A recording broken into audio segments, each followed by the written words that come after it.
serait. Faut-il ouvrir le débat d'une défense européenne et non plus seulement française? Emmanuel Macron y est prêt. Lors d'un entretien avec 12 jeunes Européens publiés dans les journaux du groupe EBRA, le chef de l'État s'est dit prêt à ouvrir une discussion sur les moyens de défense des 27, dont l'arme nucléaire, une défense européenne concernant l'arme atomique, alors que la France est le seul pays de l'Union à disposer de la dissuasion nucléaire. Cette annonce provoque un tollé dans l'ensemble de l'échiquier politique, Mayalène Trémollet. Oui, à droite comme à gauche, une grande partie de l'opposition s'indigne de cette annonce, qualifiée de folie par certains, de faute grave par d'autres. Ce matin sur Europe 1, la tête de liste LR aux élections européennes, François-Xavier Bellamy, relevait une expression d'une gravité exceptionnelle. Ça devient du très grand n'importe quoi. Un chef de l'État français ne devrait pas dire ça. L'ambiguïté stratégique, ça consiste pas à parler à tort et à travers. Là, nous touchons au nerf même de la souveraineté française. De même, Marine Le Pen a réagi sur ses réseaux sociaux et accuse Emmanuel Macron de vouloir déposséder le peuple français de tout ce qu'il a construit,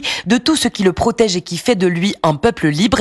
Des avis partagés à l'autre bout de l'échiquier politique. La France insoumise publie ainsi un communiqué au titre évocateur « Dissuasion nucléaire, Macron embrouille tout », dans lequel le parti dénonce une faute grave qui fragilise la position militaire pacifique de la France.